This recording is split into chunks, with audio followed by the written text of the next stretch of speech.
Astaghfirullah. Bismillahirrahmanirrahim. Assalamualaikum warahmatullahi wabarakatuh.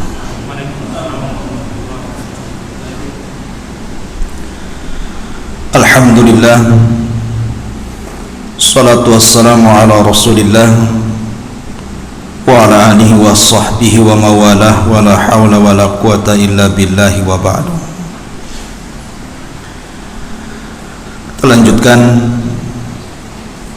pembahasan kita, masih membahas surah Al-Buruj,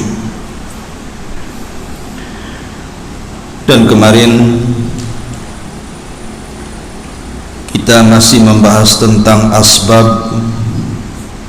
sebab daripada turunnya suratul Buruj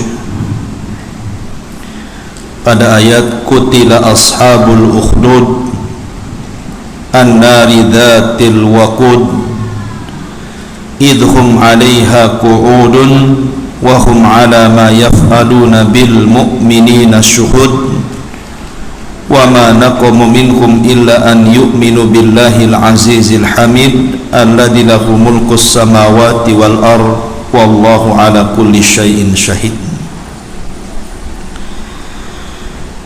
Binasalah orang-orang yang membuat parit api ketika mereka duduk di sekitarnya, sedangkan mereka menyaksikan apa yang mereka perbuat terhadap orang-orang yang beriman, dan mereka menyiksa orang-orang mukmin itu karena orang-orang mukmin itu beriman kepada Allah yang maha perkasa lagi maha tinggi, yang memiliki kerajaan langit dan juga yang maha menyaksikan segala sesuatu.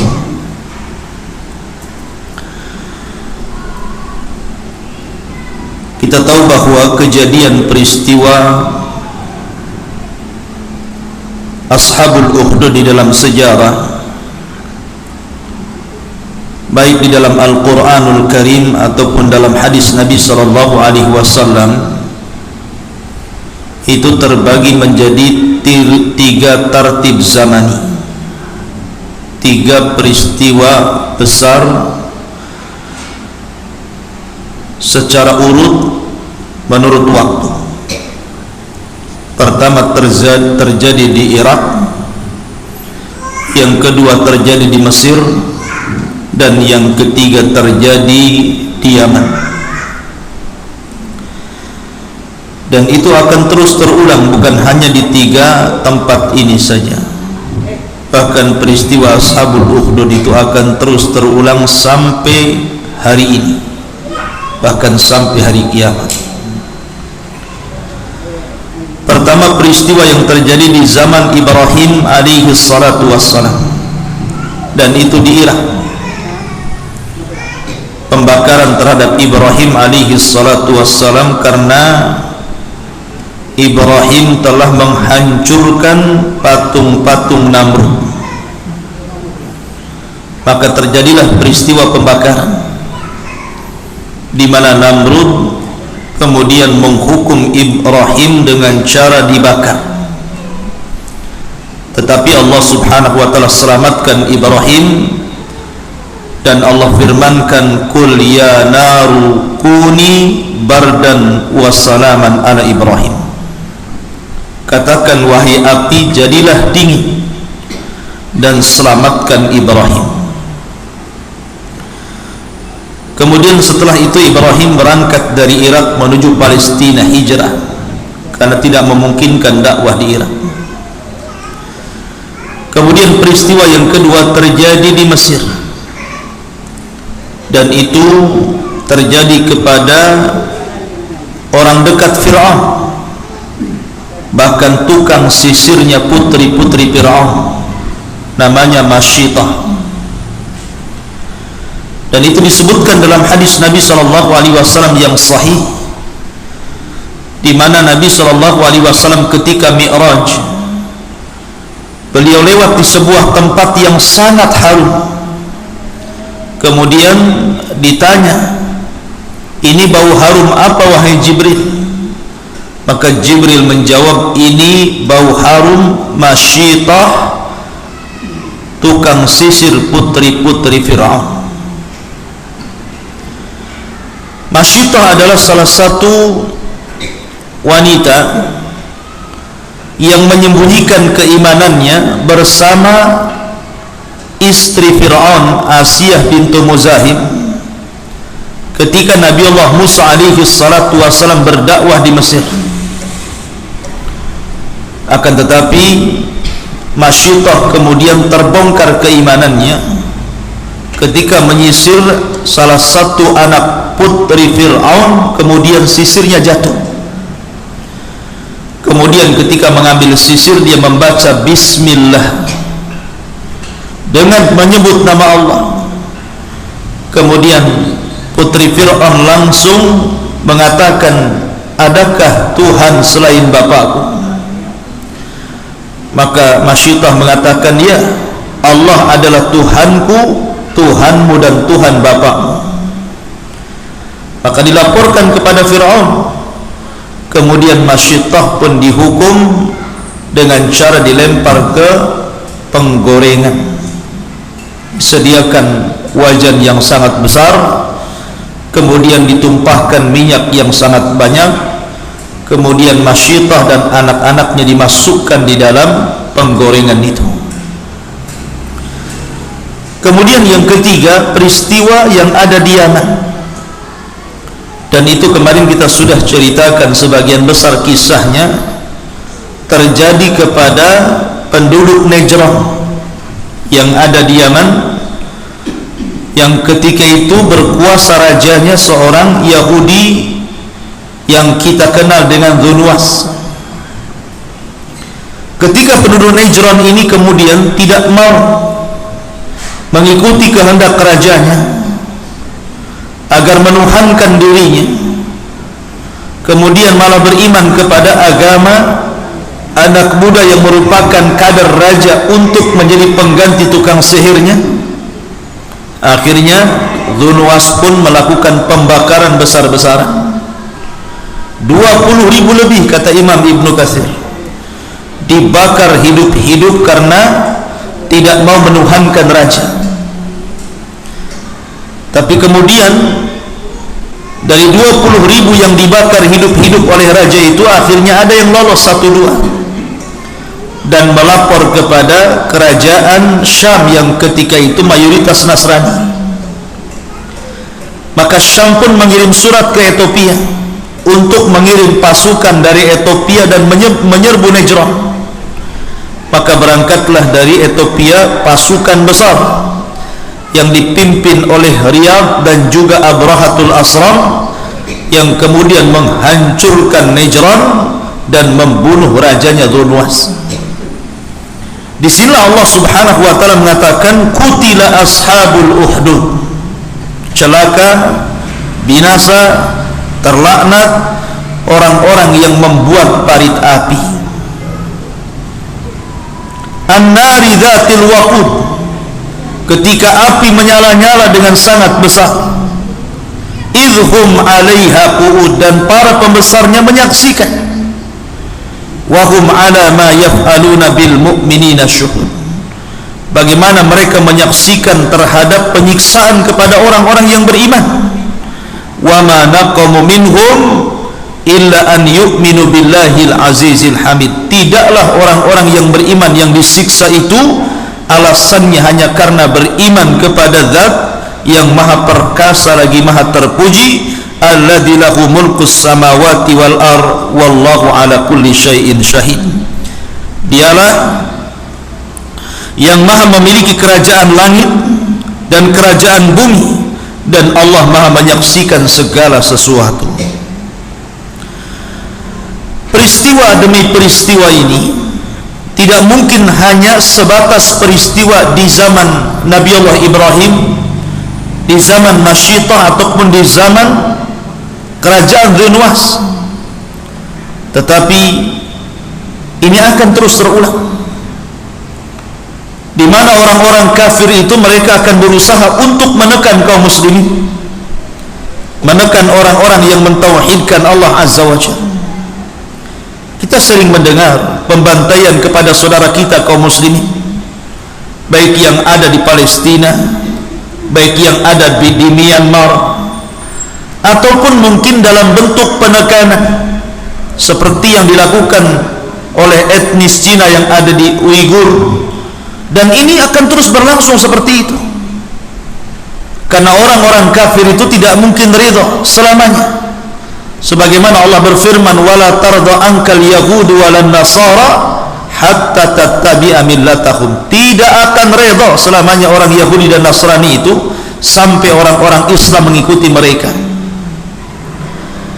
Dari sini maka Allah Subhanahu wa taala kemudian berfirman, innal ladzina fatanul mu'minina wal mu'minati thumma lam yatubu falahum adzabu jahannam wa lahum adzabul hariq. Sesungguhnya orang-orang yang mendatangkan cobaan, bencana, pembunuhan, menyiksa kepada orang-orang yang mukmin, laki-laki dan perempuan, kemudian mereka tidak bertobat, maka mereka akan dimasukkan ke dalam azab jahannam dan mereka akan mendapatkan azab bakar di neraka. Perhatikan ayat ini. Ayat ini ada isyarat tentang rahmat Allah, kasih sayang Allah Subhanahu wa taala kepada hamba-hambanya. Sejahat apapun hamba itu, sekufur apapun hamba itu, sesyirik apapun hamba itu kepada Allah Azza wa Jalla, kalau dia bertobat kepada Allah Subhanahu wa taala, ada kesempatan ampunan. Karena di sini Allah mengatakan sesungguhnya orang-orang yang memfitnah orang-orang yang beriman laki-laki dan wanita kemudian tidak bertobat. Di sini ada kalimat kemudian tidak bertobat. Karena mereka tidak bertobat itulah maka mereka akan dimasukkan ke dalam jahannam dan azab pembakaran. Mafhum mukhalafahnya dalam ilmu tafsir, pemahaman kebalikannya, kalau mereka bertobat tentu mereka tidak dimasukkan ke dalam jahannam dan mereka tidak akan mendapatkan azab bakar. Disinilah bentuk rahmat Allah Azza wa Jalla. Makanya termasuk dosa besar yang dicantumkan di dalam Al-Quranul Karim, salah satunya adalah al-qunut min rahmatillah. Seseorang itu putus asa dari kasih sayang Allah Subhanahu wa ta'ala, karena dia sudah banyak melakukan dosa, sudah banyak melakukan maksiat, akhirnya kemudian dia pun enggan untuk bertobat. Alasannya karena tidak layak Allah mengampuni dirinya. Salah. Allah Subhanahu wa ta'ala dalam sebuah hadis qudsi, apa kata Allah? Ya Bani Adam, lau ataitani ya ibna Adam, lau balagat dunubuka ananas sama thumma astaghfartani ghafartu laka ala ma kana minka wala ubali. Wahai anak Adam, kalaulah dosamu melambung sampai ke langit, kalau saya ibaratkan botol ini dosa, satu dosa satu botol, kemudian dua dosa dua botol, tiga dosa tiga botol, terus disusun sampai ke langit. Lau balagat dunubuka ananas sama, kalaulah dosamu membumbung sampai ke langit, kemudian kau datang kepadaku meminta ampun, kata Allah, maka Allah akan ampuni. Dan Allah katakan wala ubali, aku sudah tidak peduli lagi dengan dosamu. Seberapa tinggi dosamu, seberapa banyak dosamu, kalau kau minta ampun aku gak peduli, ku ampuni kamu. Begitulah rahmat dan kasih sayang Allah Subhanahu wa ta'ala. Makanya dahulu di zaman Bani Israel, di zaman umat-umat dulu, Ada seseorang yang banyak melakukan dosa, tidak ada satu dosa kecuali dia melakukannya. Pokoknya orang ini sudah banyak membawa dosa. Akhirnya dia takut kepada Allah Azza wa Jalla. Kalau dia meninggal, nanti Allah akan azab dia dengan azab yang belum pernah diazab orang sebelum dan sesudahnya. Ketakutan dia. Lah menjelang wafatnya, dia kumpulkan anak-anaknya itu. Kemudian dia berwasiat. Apa wasiatnya? Dia mengatakan kepada anak-anaknya, nak, kalau aku mati, bakarlah jasadku. Kemudian setelah dibakar, ambillah abuku. Kemudian kalian pisahkan abuku, satu di laut ini, satu di laut itu, satu di tempat ini, satu di tempat itu. Lau qudirallah, kalau seandainya ditakdirkan Allah. Jadi dia sangka kalau seandainya kemudian abunya kemudian diletakkan di sana sini, Allah tidak bisa membangkitkan dia, begitu maksudnya. Jadi kalau abunya taruh sana, taruh sini, laut sana, laut sini, Allah tidak bisa membangkitkan lagi.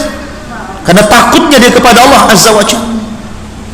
Karena dia mengatakan, kalau seandainya Allah takdirkan aku bisa dibangkitkan, tentu Allah akan mengazab diriku dengan azab yang belum pernah Allah mengazab orang sebelum dan sesudahnya. Takut dia. Betul-betul wasiat dia dilaksanakan anak-anaknya. Meninggal dia, kemudian abunya itu disebar di beberapa lautan dan di beberapa tempat yang sangat jauh. Dia tidak paham bahwa innallaha ala kulli syai'in qadir. Orang ini tidak paham kalau Allah itu atas segala sesuatu maha mampu. Dia kira Allah tidak mampu. Ya, akhirnya kemudian Allah pun bangkitkan orang ini. Kemudian Allah Subhanahu wa taala bertanya kepada orang ini dan mengatakan, "Ma hamalaka ala ma fa'alta?" Apa yang membuat kamu melakukan perbuatan itu? Kau kira aku tidak mampu membangkitkan kamu, begitu maksudnya? Maka orang ini mengatakan, saya takut kepadamu ya Rabb. Saya takut kepadamu ya Rabb. Akhirnya Allah Subhanahu wa taala melihat alasan orang ini melakukan seperti itu karena takutnya dia kepada Allah Subhanahu wa taala. Akhirnya dengan rahmat Allah masukkan dia ke dalam surga. Lihat, ini menunjukkan rahmat Allah. Tapi ini umat dulu, ya, umat sekarang tidak boleh dibakar, umat Islam dikubur. Ini kan cerita umat dulu. Ya. Maka ini bentuk rahmat. Jangan putus asa dari rahmat Allah Subhanahu wa taala. Di zaman Nabi SAW ada kakek tua sekali, usianya hampir 100 tahun, semua dosa sudah dilakukannya. Dia datang kepada Nabi SAW setelah dia datang ke beberapa agama dan ditolak dan mengatakan tidak ada tobat bagimu karena dosamu sudah membumbung sampai ke langit. Maka dia datang kepada Nabi SAW dan mengatakan, ya Muhammad, inni fa'altu dzamban aziman law wuzi'at ala ahlil ardi lawasi'athum. Ya Muhammad, aku ini seorang laki-laki tua, sudah banyak melakukan dosa. Kalau dosaku ini kubagi-bagikan kepada penduduk negeri, itu sudah cukup menghancurkan mereka, saking banyaknya. Afidinika minat taubah, apakah dalam agamamu ada taubat orang seperti aku ini? Maka Nabi SAW mengatakan, ya ada. Kalau kau ingin sungguh-sungguh taubat, ada. Kemudian Rasul mengatakan, tashhadu an la ilaha illallah wa anni Rasulullah. Katakan bahwa tidak ada sesembahan yang berhak disembah kecuali Allah dan aku adalah utusan Allah. Masuklah ke dalam Islam. Karena Islam itu yahjubu ma qablah. Islam itu akan menghapuskan dosa-dosa sebelum Islam. Maka dia pun kemudian bersyahadat, asyhadu an la ilaha illallah wa asyhadu annaka Rasulullah. Maka Nabi SAW bertakbir, Allahu Akbar, Allahu Akbar, Allahu Akbar. Badalakallahu sayyi'atikal hasanat. Allah telah menggantikan keburukanmu dengan kebaikan. Allah telah menggantikan keburukanmu dengan kebaikan. Ma'asyiral muslimin yang dimuliakan, itulah rahmat Allah Subhanahu wa taala. Kemudian juga dari ayat ini bahwa al-jaza'u min jinsil amal. Ketika orang-orang kafir di zaman Dzulnuwas ini, mereka membakar 20.000 lebih kaum muslimin yang tidak berdosa dan tidak bersalah, hanya karena beriman dan mengatakan Rabbi Allah, Rabbku Allah. Kemudian mereka dibakar. Maka al-jaza'u min jinsil amal, namanya balasan itu disesuaikan dengan amalannya. Makanya Allah mengatakan orang-orang yang mereka telah membakar orang-orang yang beriman laki-laki dan perempuan dan mereka tidak bertobat, maka hukumannya mereka akan dimasukkan ke dalam jahanam, dan di dalam jahanam itu mereka akan dibakar sebagaimana mereka telah membakar, mereka akan dibakar. Begitulah balasan. Dari sini bahwa kezaliman itu tidak mungkin dibiarkan, maka jangan pernah berlaku zalim. Karena orang yang dizalimi, kalau sudah berdoa kepada Allah, antara dia dengan Allah tidak ada hijab penghalang doanya, dikabulkan langsung, tidak di dunia, di akhirat. Karena Rasul yang mengatakan ma min dzambin an yu'ajjilallahu uqubatahu fid dunya qabla al-akhirah al-baghyu wa qati'atur rahim, bahwa dosa yang akan disegerakan di dunia sebelum akhirat dua: satu kezaliman, dan dua pemutus silaturrahim, dan yang paling besar adalah durhaka dengan orang tua. Ma'asyiral muslimin yang dimuliakan Allah Azza wa Jalla. Baik, kita masuk kepada tafsir ayat. Allah mengatakan innal ladzina fatanul mu'minina wal mu'minat, sesungguhnya orang-orang yang membuat fitnah. Kalimat fitnah di dalam Al-Quran memiliki hampir 15 makna, dan itu disebutkan di dalam Al-Quran.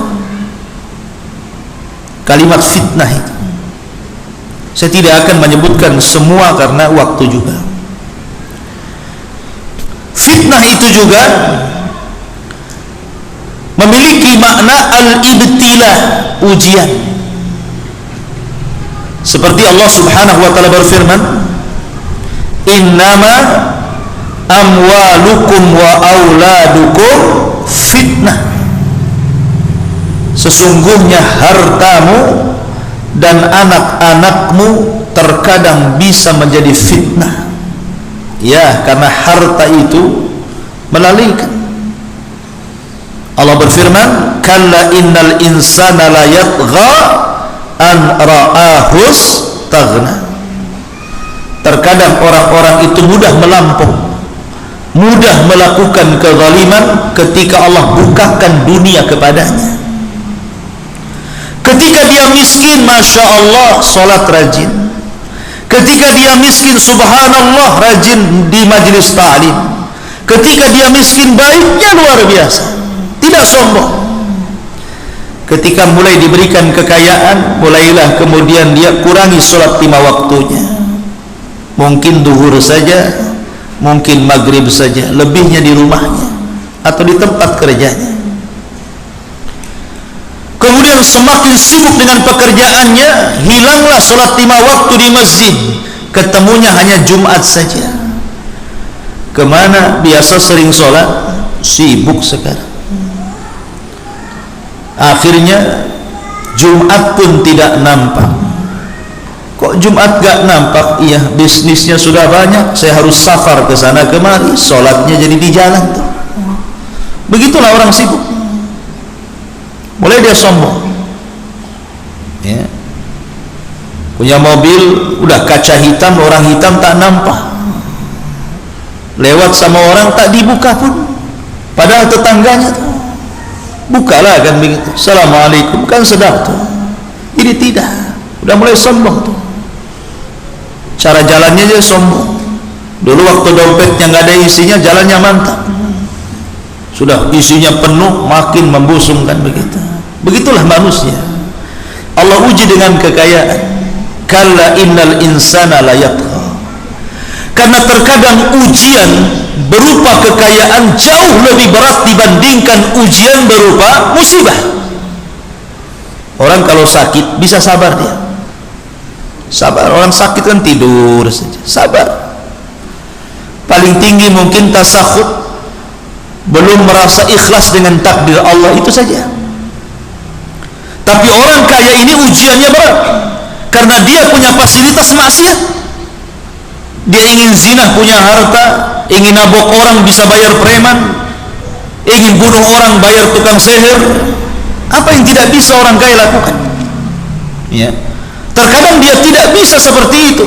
Makanya dikatakan oleh Nabi SAW, malun saleh li rajulin saleh. Harta yang baik itu kalau dikelola orang baik, dan harta itu menjadi jahat kalau dikelola orang jahat. Begitu memang. Harta yang baik karena pengelolanya orang baik. Kalau dia orang baik, tentu harta itu akan lebih banyak disedekahkan, membantu saudara, memakmurkan kerabatnya, dan begitu seterusnya. Karena sesungguhnya hakikat harta itu, kata para ulama, at-tajmi' wa tafriq. Hakikat harta itu hanya dikumpul-kumpul, sudah kaya ditinggalkan. Itulah hakikat harta. Ada orang dari masa remaja dia gigih kerja keluar luar biasa, sampai nggak kenal waktu, kepala di bawah, kaki di atas, keringat bercucuran, banjir di mana-mana karena hanya cari dunia. Akhirnya dia kebeli rumah yang mewah, mobil yang megah, tanah yang luas, rekening gendut, banyak dolar dan rupiahnya. Sekali kena serangan stroke jantung, mati dia. Apa kemudian rumahnya dimasukkan ke dalam kuburan? Apa kemudian mobilnya dimasukkan ke dalam alam barzah? Tidak ada yang dimasukkan ke situ. Justru kekayaannya menjadi rebutan ahli warisnya. Itulah hakikat harta, dikumpul-kumpul, habis terkumpul Anda tinggalkan. Jahil tidak? Jahil orang kayak gini nih. Makanya Rasul mengatakan, maluka ma'akalta fa'afnaita, wa malabista fa'ablaita, wa matasaddaqta fa'abqaita. Hartamu, kata Rasul, yang kau makan itu habis. Berapa sih Anda makan sehari? Paling 3 kali, 4 kali, 5 kali dah kenyang. Kemudian apa yang kau pakai juga usang. Tidak mungkin orang, Anda dulu punya pakaian di usia 10 tahun, sekarang sudah 30-40 tahun. Tidak mungkin pakaian itu dipakai terus, pasti dibuang, usang. Lalu apa yang kekal dari harta? Kata Rasul, wa matasaddaqta fa'abqaita. Apa yang kau sedekahkan itu yang sesungguhnya hartamu yang akan dibawa pulang. Karena kalau orang yang meninggal itu, pertama yang akan meninggalkan dia apa? Hartanya dulu. Yang kedua baru keluarganya. Setelah diangkat jasadnya ke Tamiang sini yang dekat dia, kemudian dimasukkan ke liang lahat, dikubur, ditinggalkan sama keluarganya. Lalu Anda hidup sendiri di situ. Yakin keluarganya akan mendoakan Anda? Belum tentu. Ya. Maka dari sini, ma'asyiral muslimin yang dimuliakan Allah Azza wa Jalla, harta itu terkadang jadi fitnah. Apa bentuk fitnah itu harta? Adalah ketika Anda harus mengeluarkan sedekah dan zakat.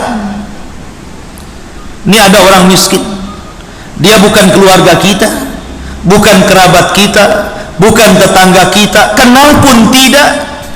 Tiba-tiba kita disuruh memberikan harta 2,5% sama dia, padahal dia tidak membantu bisnis kita, tidak pernah ngasih modal sama kita, tidak pernah ikut andil memperkaya harta kita. Tetapi Allah Subhanahu wa ta'ala memberikan ujian, bakhil atau tidak bakhil? Berikan hartamu 2,5% sama dia, ujian. Ya, kita harus mengeluarkan zakat, itu ujian harta itu. Kalau dia dermawan, pasti dia akan keluarkan zakat walaupun orang itu tidak kenal. Yang jelas dia orang miskin, orang fakir, orang yang berhak mendapatkan zakat, nggak peduli apakah dia kerabat atau bukan, apakah tetangga atau bukan, apakah orang yang ikut andil dalam kekayaan atau bukan. Yang penting ini hak harta, harus saya keluarkan 2,5%, keluarkan untuk dia. Tapi kalau dia bakhil, mikir enak saja, ini harta saya jungkir balik mendapatkannya. Kau datang bawa proposal kemari, emang siapa anda? Lah akhirnya begitu. Ujian memang kan begitu ya. Lah dari sini terkadang Allah menguji harta ini lebih berat dibandingkan musibah. Maka harta bisa menjadi ujian. Innama amwalukum wa auladukum, ataupun anak. Terkadang anak itu ujian bagi orang tuanya. Sudah disekolahkan tinggi-tinggi, orang tuanya sudah jual sawah, terkadang jual rumah, terkadang tidak malu dia hutang-hutang tetangganya. Hanya anaknya itu supaya sukses jangan seperti orang tuanya. Tapi ketika anaknya sudah disekolahkan tinggi-tinggi, pulang bukan balas budi, malah justru buat pusing orang tuanya. Diuji orang tua dengan anaknya. Padahal orang tua itu menginginkan anak itu pulang setelah punya pendidikan akan lebih baik lagi cara berfikirnya dan bisa berbalas budi. Karena umumnya kalau orang awam biasanya membesarkan anak, menyekolahkan anak itu karena ada sebuah kemauan. Nanti kalau anak sudah kerja, kalau anak sudah dapat gaji, kalau anak sudah dapat pekerjaan layak, maka dia sudah tua, enak tinggal dikirim, minta sama anak, nak saya minta ini, minta itu. Itulah harapan orang tua, orang-orang awam seperti itu. Tetapi orang tua yang sudah punya ilmu tentu beda cara berfikirnya. Orang tua yang sudah dapat hidayah, orang tua yang sudah punya ilmu, tentu tidak akan mungkin hitung-hitungan sama anaknya. Karena dia mendidik anak itu karena Allah, bukan karena siapa-siapa. Bukan karena anak besar supaya anak itu ngirim, bukan itu tidak ikhlas namanya.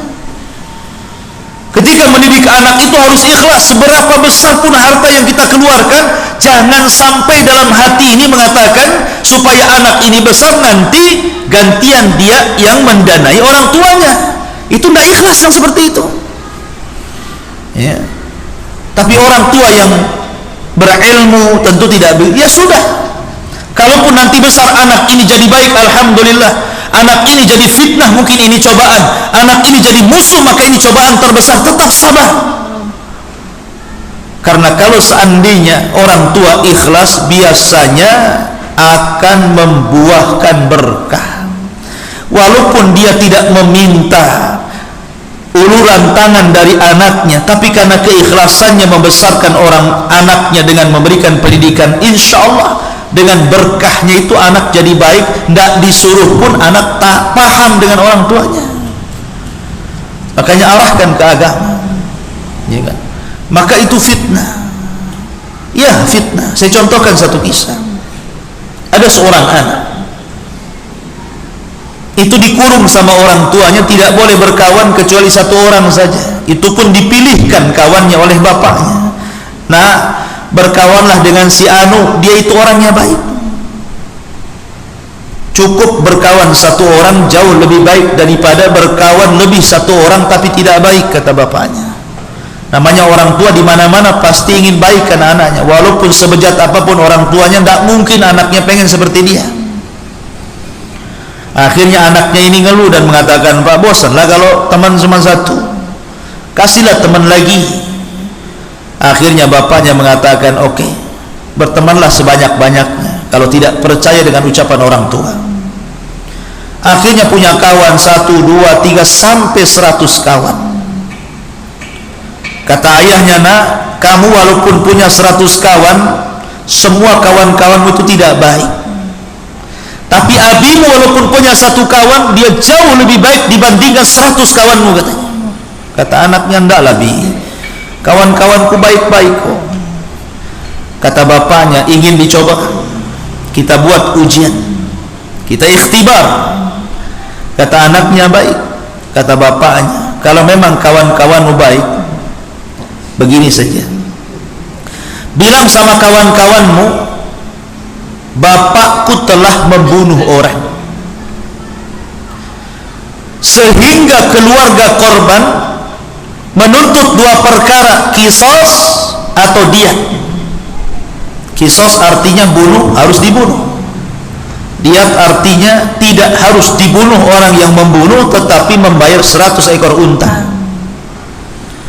Coba kamu minta bantuan kepada 100 kawanmu, bisa enggak menyediakan 100 ekor unta? Pura-pura saja ngomong begitu. Mulailah anak ini datang ke kawan-kawannya, bersandiwara sebagaimana ujian dari ayahnya. Dikumpulkanlah 100 kawannya dan mengatakan, kawan-kawanku, bapakku kemarin bunuh orang. Mati, ya matilah, namanya dibunuh. Ya. Kemudian keluarga korbannya meminta tuntutan 2 perkara. Qisas, berarti bapakku akan dibunuh, nanti aku tak punya bapak. Yang kedua, dia, bapakku tidak akan dibunuh, tapi disuruh bayar 100 ekor unta. Kalian kan jumlahnya 100. Cobalah satu di antara kalian kasih 1 unta, kan pas 100 unta. Saya pinjam, saya tidak meminta. Maka kawan-kawan yang satu mengatakan, aduh, gak ada duit saya, tak punya unta, saya pun banyak kebutuhan. Akhirnya mulailah menjauh satu-satu dia. Dan ini terbukti di masyarakat. Kalau orang suka pinjam uang, pasti dijauhi. Kalau orang suka ngasih duit, pasti ditemani, kan begitu ya. Akhirnya satu hilang. Kalau urusan duit itu susah. Jangankan lagi 100 juta, 100 ribu saja pinjam harus di atas kwitansi itu. Kalau 1 juta notaris, ya. Ataupun minta barang jaminan, pinjam 100 juta, jaminannya rumah harga 1 miliar, nah, baru dia mau, ya kan? Karena zaman sekarang ini sulit orang dipercaya dan orang mempercaya. Akhirnya dia datang kepada bapaknya, Pak, memang betul yang 100 orang itu tidak baik. Anaknya baru paham tuh apa kata orang tuanya. Kata orang tuanya, sekarang saya balik, saya punya kawan cuma 1 nak, tapi kawan ini baik, ingin buktikan, saya buktikan. Datanglah bapak ini ke kawannya dan mengatakan kepada kawannya, akhi, anak saya kemarin membunuh orang, matilah, dibunuh. Kemudian dia menuntut, kalau kisos anak saya akan dibunuh, kalau dia bayar dia, saya tak ada unta, 100 ekor unta banyak, dan itu anak satu-satunya. Tolonglah usahakan, saya pinjamlah kepada kamu, karena ini kawan yang baik. Akhirnya apa? Dicarikan unta 100 itu, betul-betul dicarikan, kemudian dibawa ke rumahnya, padahal ini sandiwara saja, kan gitu. Kemudian anaknya baru paham, ternyata apa? Kawan 1 jauh lebih baik dibandingkan kawan 100. Begitulah ujian ikhwata fiddin. Ma'asyiral muslimin yang dimuliakan Allah Azza wa Jalla, sehingga anak itu terkadang menjadi ujian orang tua, ya harus sabar. Ya, terkadang orang tuanya subhanallah imannya luar biasa, sering ke masjid, sering dengar ngaji, sholatnya rajin, baca Qur'annya rajin, tapi anaknya kurang ajar. Makanya Allah mengatakan, innalladzina fatanul mu'minina wal mu'minat. Terkadang ada orang-orang yang membuat fitnah kepada orang-orang yang beriman. Ini satu makna fitnah. Kemudian juga makna fitnah juga, terkadang ada orang-orang yang membuat fitnah kepada orang-orang yang beriman, laki-laki dan perempuan, adalah dari manusia itu sendiri. Terkadang laki-laki memfitnah perempuan, perempuan memfitnah laki-laki. Makanya kenapa Bani Israel ulamanya tumbang gara-gara fitnah perempuan, kan? Ya, fitnah perempuan. Kita lihat sekarang kan perempuan itu luar biasa. Dengan adanya medsos, mudah orang mengakses wanita-wanita yang fajirah, wanita-wanita yang fasik. Ya, kita lihat di jalan-jalan itu, yang tidak berpakaian syar'i, yang auratnya diumbar ke sana kemari, berpakaian tapi telanjang, itu memfitnah laki-laki. Ataupun laki-laki yang nongkrong di pinggir-pinggir jalan, kalau ada perempuan disiuli kemudian digoda, fitnah juga itu. Lah, mereka adalah orang-orang yang memfitnah orang-orang yang beriman, baik laki-laki atau perempuan. Ini juga satu di antara makna fitnah. Tapi di sana ada fitnah yang lebih dahsyat, namanya fitnah syubhat. Kalau syahwat itu hanya merusak moral dan akhlak, tapi kalau syubhat itu merusak pemikiran dan agama. Dulu belum ada handphone, kita tidak pernah mendengar ada orang yang menghina Allah, ada orang yang menghina Rasulullah, ada orang yang menghina Al-Quran, ada orang yang menghina syariat Islam. Hampir nyaris nggak mendengar kita. Mulai ada handphone, ada YouTube, ada Facebook, ada Twitter, ada grup. Mulai kemudian muncullah orang-orang yang menghina Al-Quran. Dibilangnya Al-Quran itu harus direvisi karena tidak layak lagi hukum-hukumnya di zaman Rasul diterapkan di zaman sekarang. Enak saja mengatakan Al-Quran direvisi, bukan Quran yang direvisi, otakmu yang direvisi, ya kan? Muncul orang-orang yang kemudian liberal, muncul lagi orang-orang yang menghina Rasulullah. Dihinanya Rasul sallallahu alaihi wasallam dengan berbagai macam kata-kata yang tidak layak diucapkan, ya. Kemudian muncul lagi orang-orang yang menghina Allah, menghina syariat Islam, menghina cadar, menghina cingkrang, macam-macam dihinanya. Kita nggak pernah mendengar dulu, hari ini kita dengar kok. Coba bayangkan, ya. Makanya di sini fitnah syubhat ini luar biasa karena merusak agama. Mulailah orang-orang yang sesat itu membuat web dalam internet. Anak-anak muda yang kurang akidah, kurang tauhid, kurang ilmu, berselancar di dunia maya, masuk kepada web Syiah, jadi dia orang Syiah. Masuk kepada web Khawarij, jadi dia teroris. Masuk kepada Islam liberal, jadilah Islam liberal. Masuk dunia perdukunan, ingin jadi dukun. Dan kejahatan pun akhirnya apa? Ada dalam dunia medsos itu. Yang tadinya tidak berbuat jahat, karena melihat ada intrik dan trik berbuat jahat, ditiru dia, jadi jahat dia. Jadi subhanallah ikhwatu fiddin, maka ini semua fitnah. Fitnah bagi orang-orang yang beriman laki-laki dan beriman perempuan. Dan juga fitnah juga yang dimaksud di sini adalah orang-orang kafir yang senantiasa menekan orang-orang yang beriman. Dahulu di zaman Rasulullah, Bilal bin Rabah, seorang sahabat Rasul dari Ethiopia, dia dipaksa untuk menyebut 3 huruf, disiksa habis-habisan sampai mau mati. Dia disuruh menyebut 3 huruf saja. Apa? Qul Hubal, katakan Tuhanku Hubal. Hubal 3 huruf, ha ba lam, Hubal. Disuruh menyebut 3 huruf, Qul Hubal, katakan Hubal. Tapi Bilal membantah dengan 3 huruf juga, Ahad, Ahadul Ahad, Ahad, alif ha dal, Ahad. Disuruh mengucap 3 huruf, dia bantah dengan 3 huruf. Dia tidak mau mengucapkan Hubal, dia mengatakan Ahad, Ahad. Qul huwallahu ahad, Allahus samad, lam yalid walam yulad walam yakul lahu kufuwan ahad.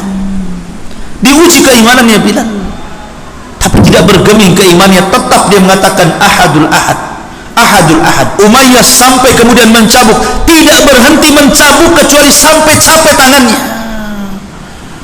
sampai dia mau mati. Tapi dia terus mengatakan Ahadul Ahad. Ada anak kecil nakal, sama orang tuanya disuruh berhenti, jangan main game, jangan nonton TV, suruh ngaji, dipukul. Kata anaknya, Ahad, Ahad. Kenapa kamu bilang Ahad? Katanya, ya, karena Bilal dulu waktu dipukul mengatakan Ahad. Ini anak gendeng ini, ya. Ya. Jadi ikhwatu fillah muliakan Allah azza wa jalla. Dulu Abdullah bin Zubair, Zubair bin Awam, ayahanda Abdullah bin Zubair. Zubair bin Awam ketika masuk Islam itu usia masih belasan tahun. Digantung kakinya di atas, kepalanya di bawah. Disiksa paman-pamannya. Dibakar kayu bakar, asapnya membumbung sampai dia megap, ngirup asap. Megap. Ya. Dulu kan jarang orang ngirup asap, sekarang yang banyak ngirup asap. Nggak usah dikasih kayu bakar, langsung beli asapnya sekarang. Ya kan? Sampai menggap-menggap tuh. Nabi SAW mengatakan, paman-pamannya mengatakan, utruk Muhammadan, utruk Muhammadan, tinggalkan Muhammad, tinggalkan Muhammad. Tapi dia mengatakan, ma taraktuhu wallah, demi Allah saya tidak mungkin meninggalkan ajarannya, agamanya, sampai mau mati dia. Begitulah ujian orang-orang yang beriman. Sa'ad bin Abi Waqqas, ibunya ngancam, kalau kau tidak tinggalkan agama Muhammad, aku akan bunuh diri dengan mogok makan. Ibu loh ya. Akhirnya betul-betul mogok makan, 3 hari gak makan, hampir mau mati. Tapi Sa'ad bin Abi Waqqas istiqamah dan mengatakan, pura-pura tegar di hadapan ibunya dan mengatakan, ya ummah, law kanat laki mi'atu nafsin thumma kharajti nafsan ma taraktu dini. Wahai ibuku, kalaupun kau punya 100 nyawa, kau keluarkan satu-satu, paksa aku untuk murtad, tidak, saya tidak akan murtad dari agama saya. Begitulah dahulu. Abu Ubaidah ibn Jarrah, bapaknya kafir, membawa pedang, ikut terlibat dalam perang Badar dari pasukan Abu Jahal. Setiap dia ketemu dengan Abu Ubaidah anaknya, Abu Ubaidah lari menghindari bapaknya, ketemu lagi lari supaya jangan sampai kemudian berjumpa dengan ayahnya, kemudian baku hantam dalam peperangan. Tapi ketika ayahnya berhadap-hadapan dengan Rasulullah, dia tidak tega milih Rasul atau bapaknya, milih Rasul. Langsung dia datang kepada Rasulullah dan mengatakan, mundur wahai Rasul, biar bapakku kuhadapi. Akhirnya terjadilah peperangan. Abu Ubaidah membunuh bapaknya karena mau menyerang Nabi SAW. Begitu para sahabat pengorbanannya. Innal ladzina fatanul mu'minina wal mu'minat thumma lam yatubu falahum adzabu jahannam walahum adzabul harim. Wallahu a'lam. Sudah insya Allah saya harus kemuhajirin. Subhanakallahumma bihamdika asyhadu an la ilaha illa anta astaghfiruka wa atubu ilaik. Allahu ta'ala alam. Assalamualaikum warahmatullahi wabarakatuh.